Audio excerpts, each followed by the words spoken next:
What is up? It is a mid-January edition of the Splash Tag podcast.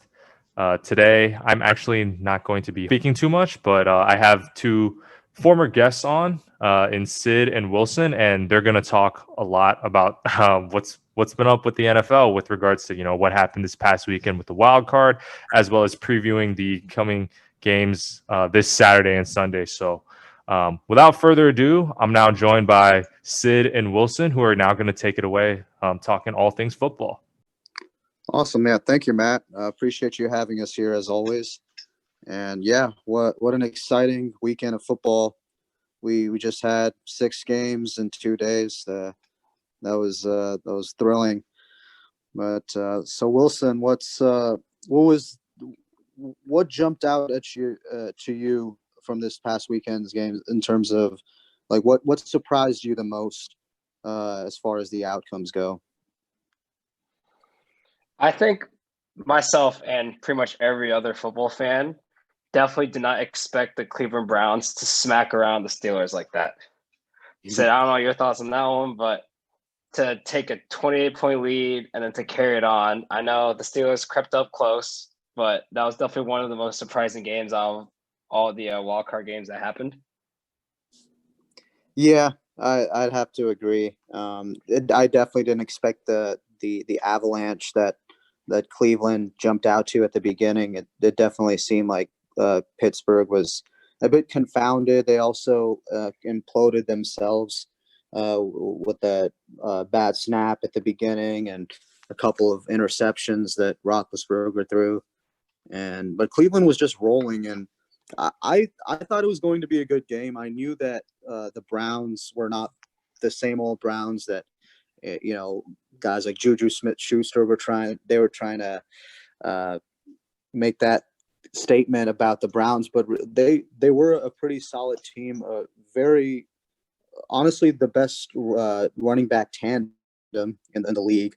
Baker Mayfield is playing a lot better, so I did expect the Browns to put up a fight, and I honestly did think it was going to be a shootout. But of course, like for them to jump out of that big of a lead was very surprising, and it didn't. I expected Pittsburgh to make somewhat of a rally, but I felt that it was just too much to overcome. So even in the second half, I know they cut it to about 12 points, but it just seemed like it was just too much. They dug themselves too much a hole. So yeah, I was definitely surprised that it unfolded that way. I thought it would be one of those it comes down to the last possession type thing. But Big Ben was arguably the worst and best player on that field. He might have been the worst player on that field in the first half and the best player on that field in the second half. It was nuts. Yeah, for real. I don't think anyone expected the Browns to put up 48 points on the Pittsburgh defense, though. It was a top 2 defense in the league. That's true. You have Kareem Hunt and Nick Chubb just slicing up that defense, and it seemed like the blocks were executing, even though the Browns had like a makeshift O-line set up. Mm-hmm. It was crazy how they execute like that. Yeah, and the head coach was out too with COVID. He had to pretty much watch the game in his own basement. So yeah, it was they had the special teams coaches. Yep, and it just seems like the Steelers couldn't really come back from that bad snap, like you said in the beginning. They did have a 4th and 1 that I thought was interesting. They had a 4th and 1 on their own 46 when it was 35-23. So they scored in a 1-possession game. And for some reason, Mike Tomlin, with all the momentum rolling, that was after they scored a couple of times, all that momentum, Mike Tomlin decided to just cut it off and to punt, which I don't agree with, and I feel like a lot of other people don't agree with. It's arguably the safest move because you're in your own side, but still, with all that momentum and going on 4th down before, I feel like if they made that 4th down and kept powering through, there's a chance to have that miraculous comeback that they kind of had with the Colts a game before. That's true, yeah, and that would have really put the pressure on Cleveland because you definitely felt a change in momentum and thought, yeah, Cleveland has to get something going, and it pretty much felt like as soon as they decided to punt and not go for it, Cleveland just regained their confidence and started rolling again. So, yeah, I can't disagree. I thought another surprising, at least for me, was the Rams winning on the road against the Seahawks. I just thought that Russell Wilson at home, he would pull it out, and the Seahawks would win one of those classic 16-13 type games. But the Rams definitely they came in and their defense balled out, and they got that pick six, and they never really looked back. So that was another surprise for me.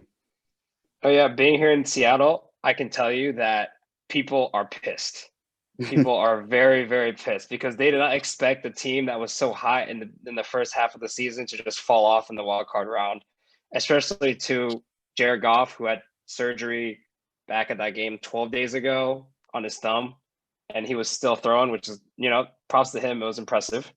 Right. But we all know the Rams D is elite. We do. They have Jalen Ramsey covering DK Metcalf the whole time, and he did a pretty good job.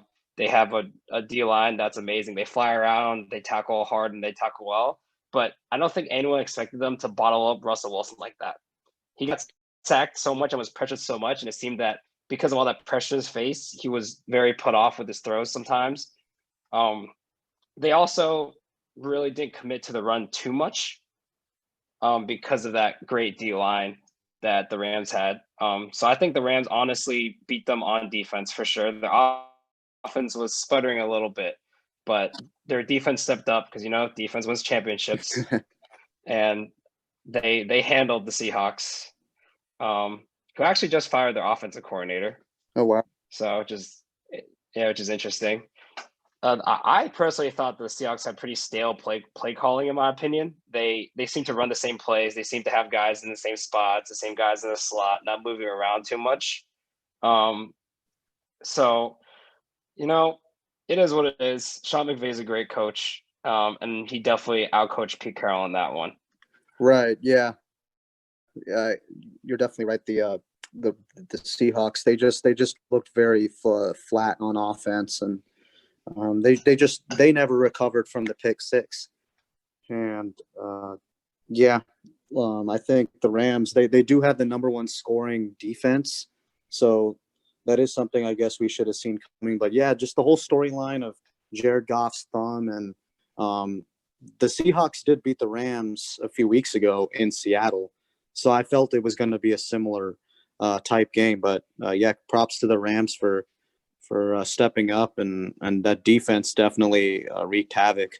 So I am looking forward to their game against the Packers. I think it's one of the more underrated matchups, since it's the number one scoring offense versus number one scoring defense. And I think with Aaron Donald and that defensive line, they're one of the few units that can really actually bother Aaron Rodgers. So I'm really excited to witness how that matchup unfolds, that chess match, essentially. Oh yeah, Aaron Rodgers is an amazing quarterback, and I think everyone knows that.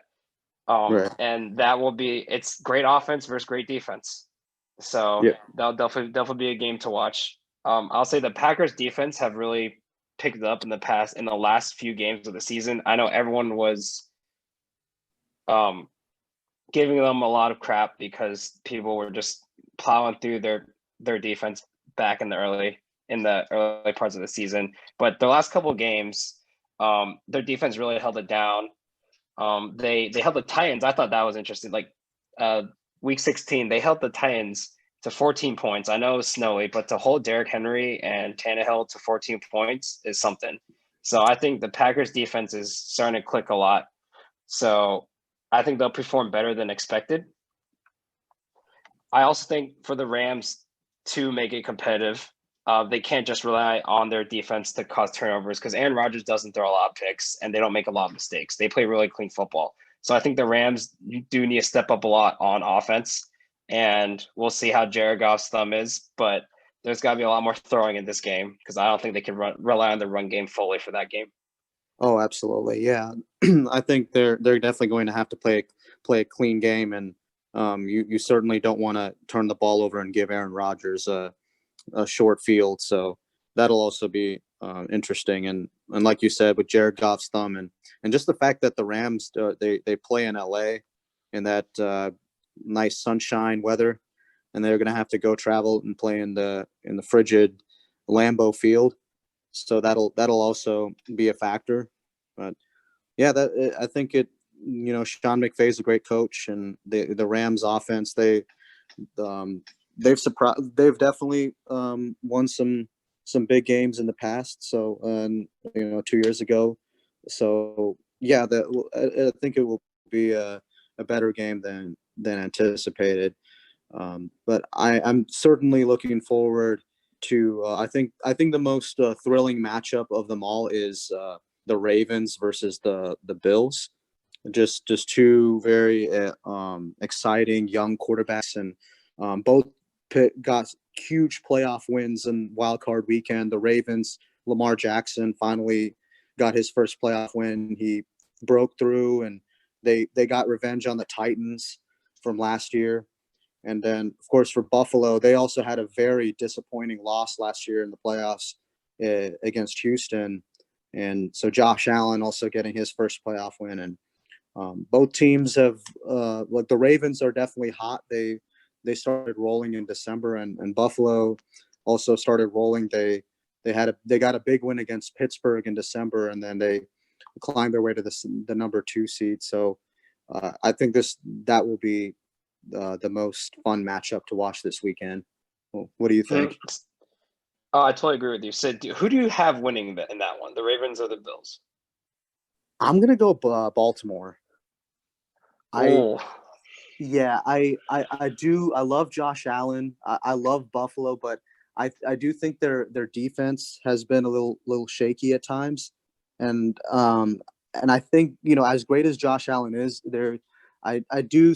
he can be a bit turnover prone, and I just think that I anticipate a key turnover by the Baltimore Ravens defense they're a very solid unit, and I could see there being a couple key takeaways that lead to a shift in momentum, and the Ravens really making a statement in this round of the playoffs. Mm-hmm. What do you I'm think? actually I'm on the other side, actually. I think the Bills are going to win, but I thought about that a lot, and I think I was more comfortable with them winning, and I thought they're going to win a lot more. But then I saw how the Ravens played against the Titans, and I was like, "Ooh, it's going to be a lot closer now." But I still think the Bills are going to bust it out. Yes, Lamar is dynamic. Lamar is an amazing runner. He had that long touchdown run against the Titans.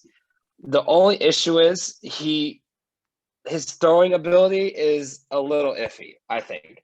He does have some great throws sometimes, especially on the move when he boots out. He has some great throws, great accurate throws, but sometimes he makes some really questionable decisions, like his one interception against the Titans, where he threw on the wrong side and then the Titans corner picked it off. Right. So Lamar, I think, is a weaker thrower than Josh Allen is on that side, except the Baltimore Ravens offense is ruthless. They pound the ball. They have the most yards run out of any single team.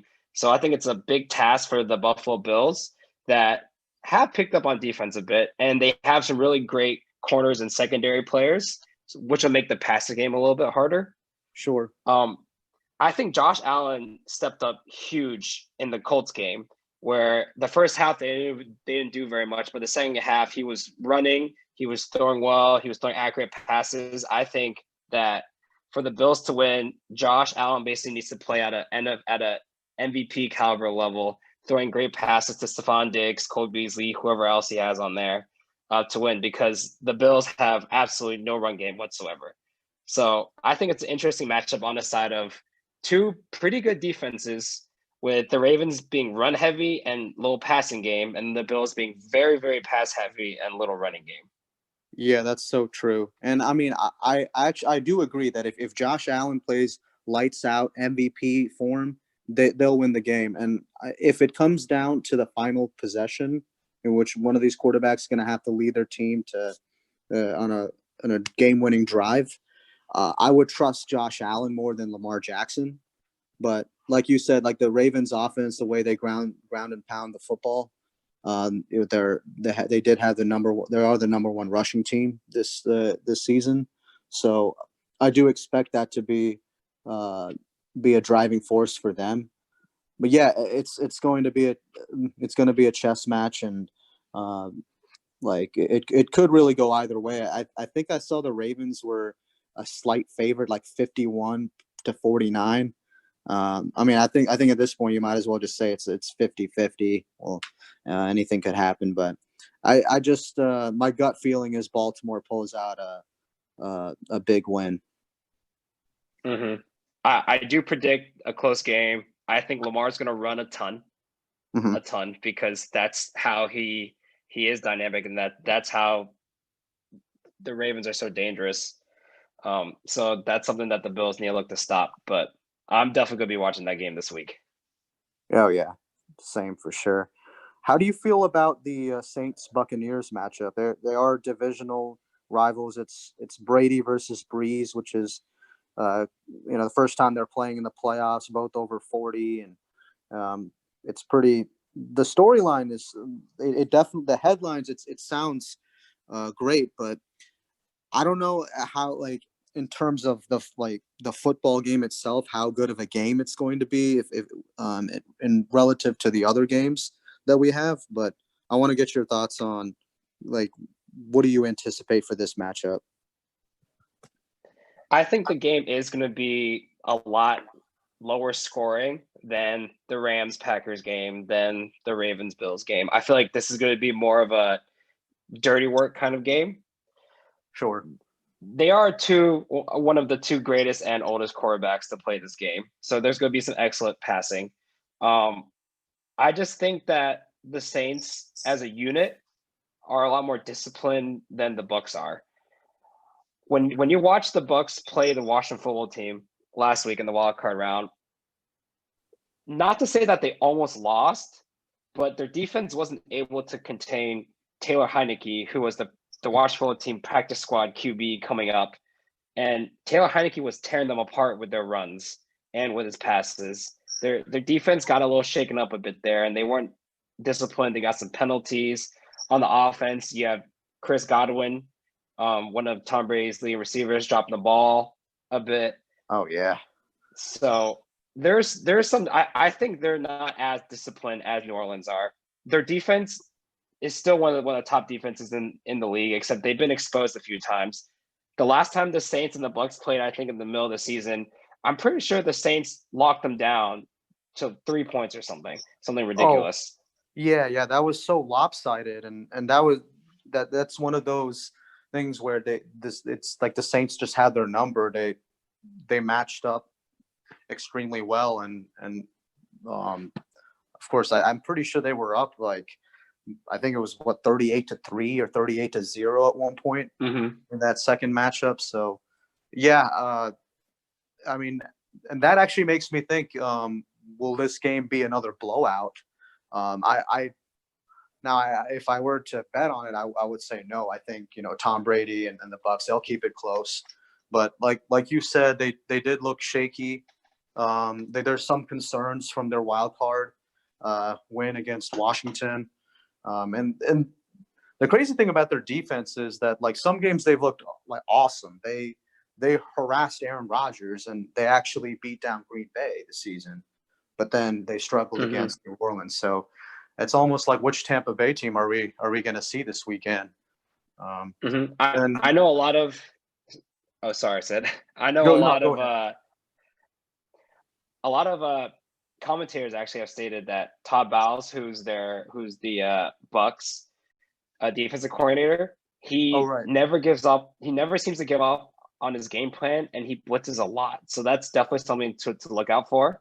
I feel like against when the Bucs played Green Bay, their defensive scheme was excellent. They blitzed a lot. Aaron Rodgers was in a lot of pressure.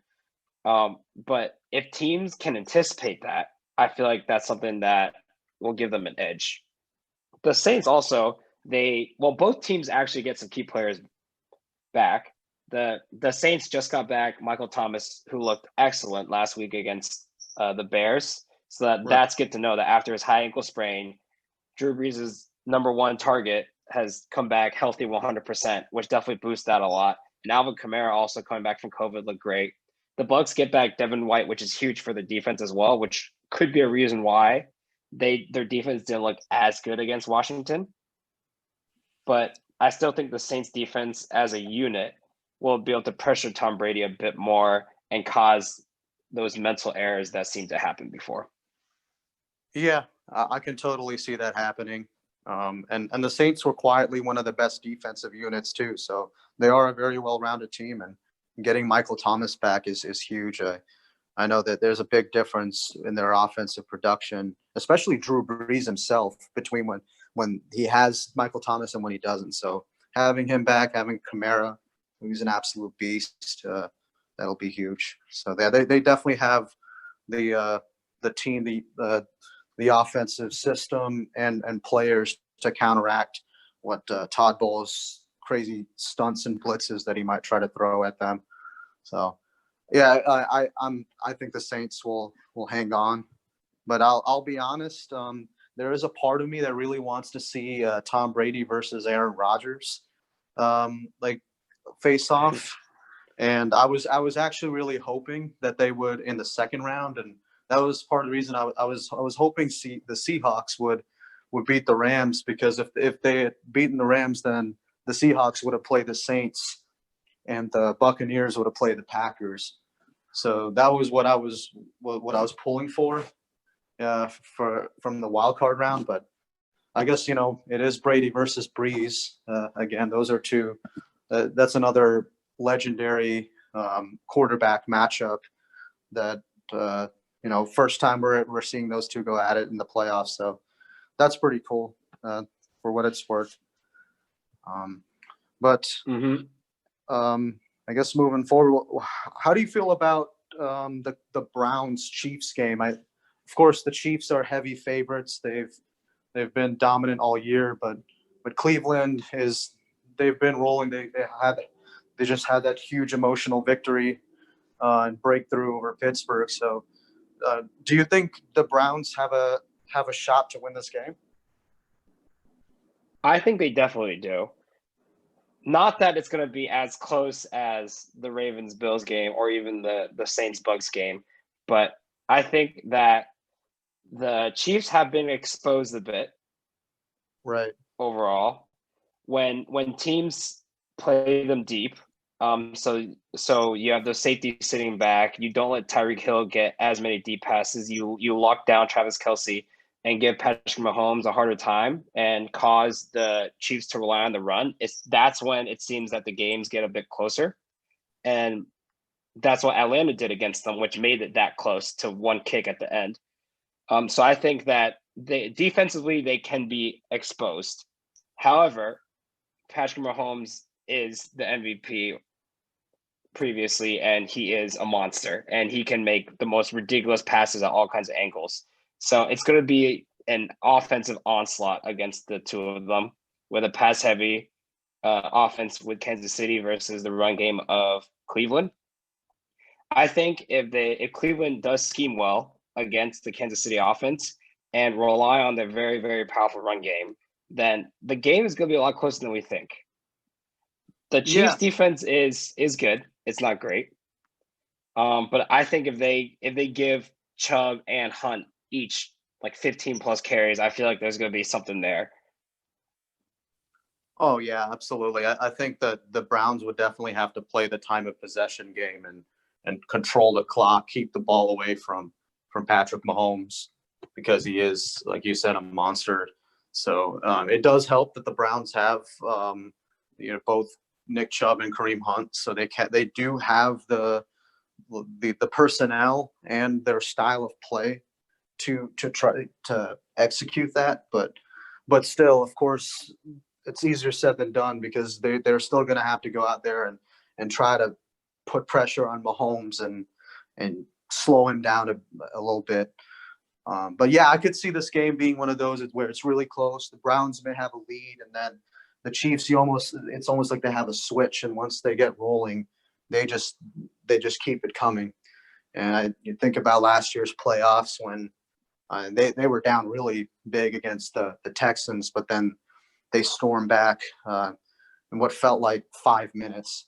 But they also had a couple more big comebacks against the Titans and 49ers. So, the Chiefs their offense is very dynamic. But yeah, I do think that they showed some.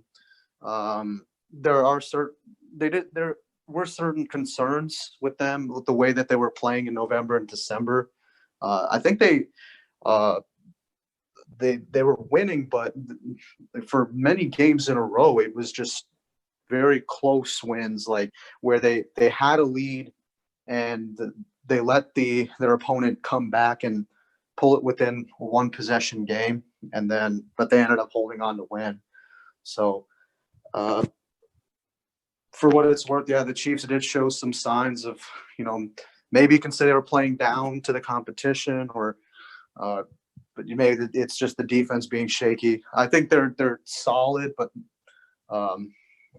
they're not better, but they're just solid basically. So, but I think one of the keys with the Chiefs' success in this postseason is like how they can get Le'Veon Bell and Edwards-Helaire going. They haven't been able to consistently run the ball, but I think they're going to need to lean on those guys a good amount on this postseason run. So that's something to look out for, I think. I agree with that. I think that both defenses are kind of doing the opposite things. I think that the Chiefs are going to predict that Cleveland is going to run the ball a lot, which they are going to. And the Chiefs are definitely going to load up the box and make it hard to run. And for the Chiefs, for the Browns to counter that, I think Baker does have to bring in more of the pass game that he did last game against the Steelers, that he's going to have to throw accurately, throw well, not make mistakes to make this game competitive. And on the other side, the Browns are going to make it very hard for the Chiefs to throw. And I think it's going to be up to the running game to get those short yardage plays and to drive them down the field.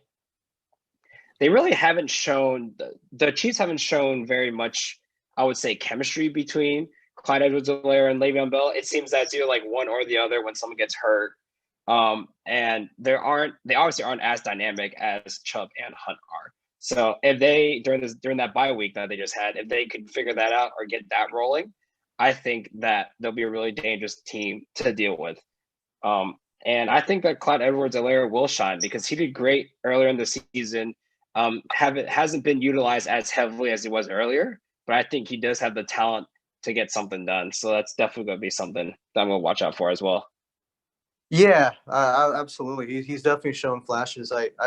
I'm thinking back to when they played the Saints in mid-December. He was actually rolling a bit, but I believe he got injured in that game, and that kind of shifted the dynamic a bit. So I think to have him back healthy will be big.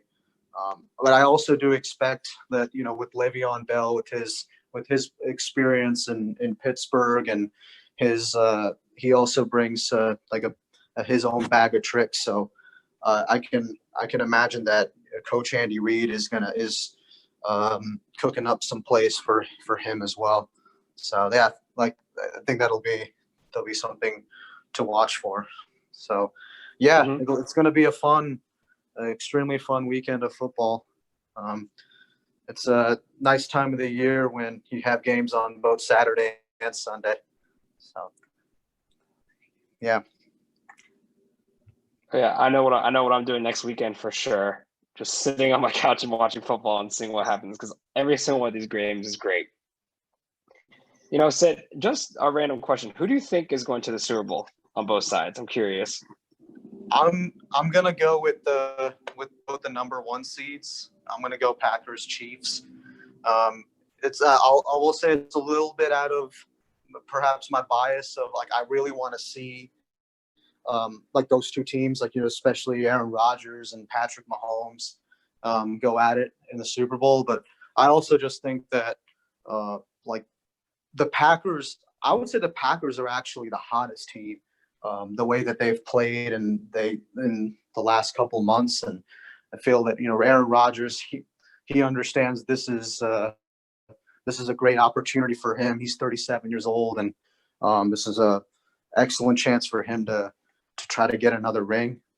And then for the Chiefs, I mean, they're of course been the overdogs all season, and I just feel that with them having home field and Patrick Mahomes, Andy Reid, I think they'll be able to beat the Browns, and they should be able to beat either Baltimore or Buffalo, in my opinion. So I'm going to go with Packers Chiefs.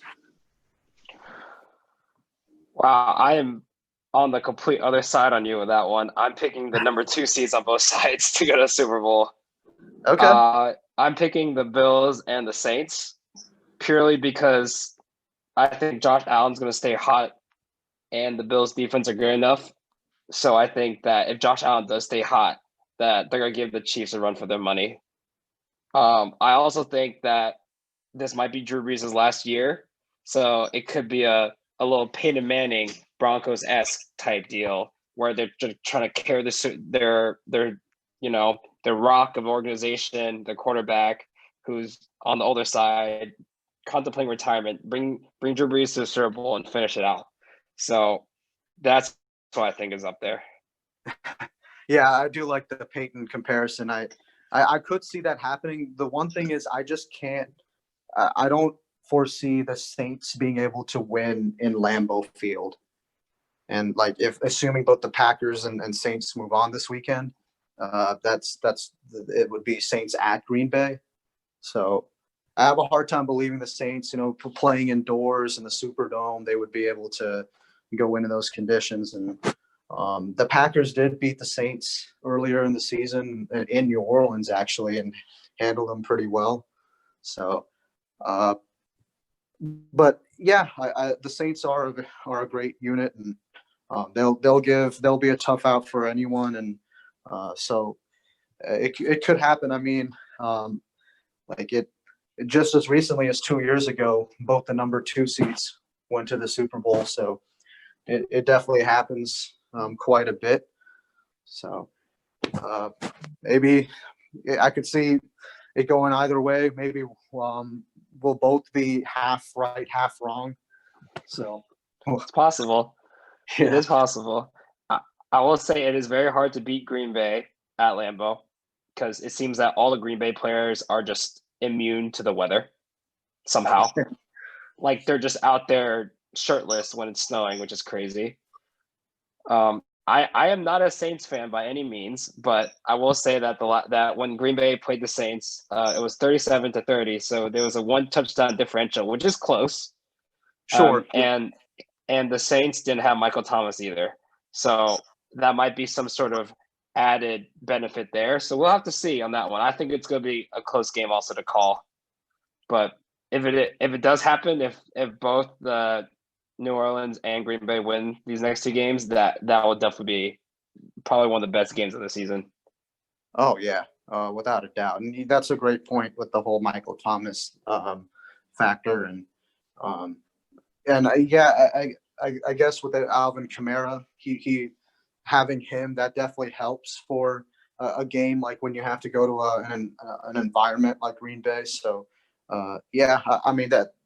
I'm sure it would come down to a 1 possession game, but yeah, it could go either way. I would bet on Green Bay, and hopefully we will get to see that matchup. I think we can agree that would be the best case for scenario for the NFC Championship game from a team matchup standpoint. I'll admit, I still kind of want to see the whole Brady versus Rodgers, like I mentioned before.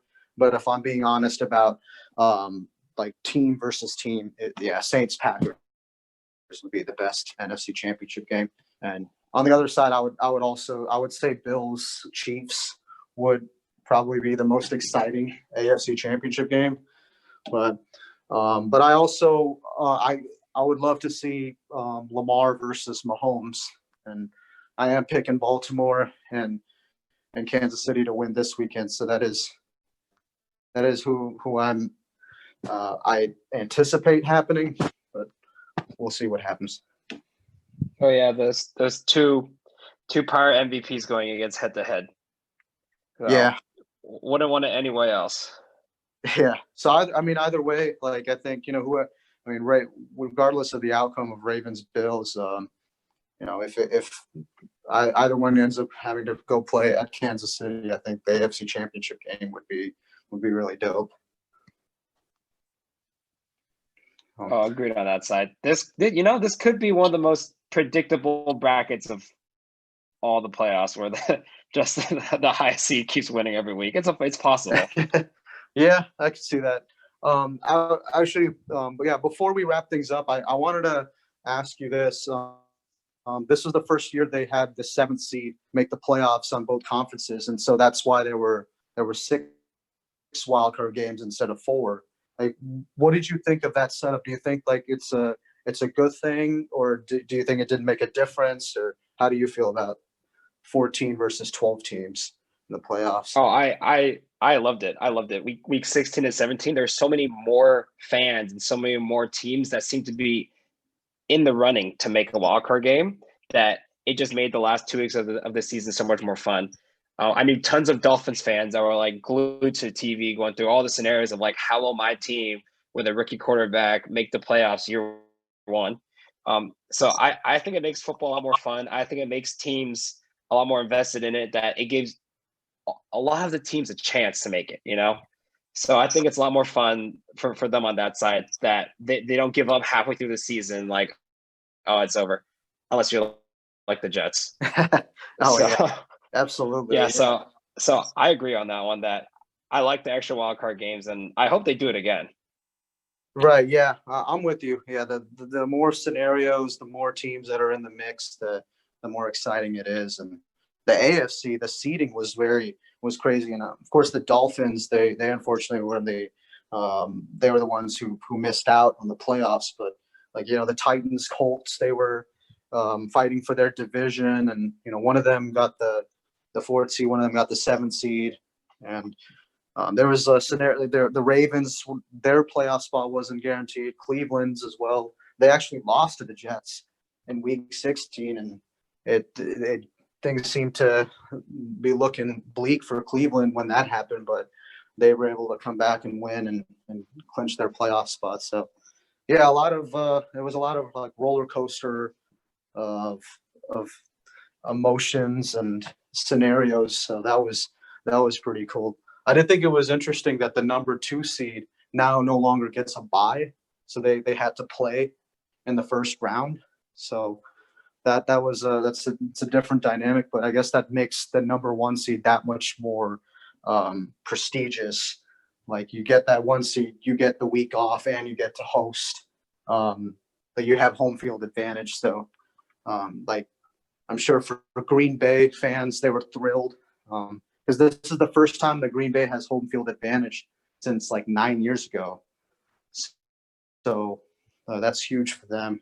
And of course, Kansas City. So yeah, I think it definitely makes things more interesting. And sometimes I think like change up is nice. So I'm glad the NFL implemented that. I like only the first seed having a bye as well, because it causes more teams to play Week 17, whereas before you'd have a lot of teams resting once they knew they were guaranteed a playoff spot. Yeah, that's a great point. So just Aaron Rodgers played Week 17 to get that number 1 seed, so they had to push for it, and they had to win. Right. So I think it benefits football. It gives people more entertaining games. Yeah. So I like it a lot. Yeah, for sure. That's all you can ask for. But yeah, it was great talking to you, Wilson, about last week's games, as well as the look ahead for this weekend. Of course, we're both excited, and we'll see how these games unfold. But I appreciate you talking about football today. This was a lot of fun. Oh yeah, thanks Sid and Matt for having me again. And Sid, when the Ravens and Bills play, man, I'll be texting you. Sounds good, man. Yeah, and thank you, Matt. As always, appreciate you setting this up with Splash Tag. It's It's always a fun time. So appreciate you having us on. Thank you to all the listeners for tuning in to this podcast. Thank you too for doing this and holding down the conversation. Really appreciate it. And to the listeners, if you haven't done so already, please subscribe on whatever medium you're listening to, whether it's Apple Podcasts, SoundCloud, Spotify, or YouTube. Once again, thanks, Sid and Wilson.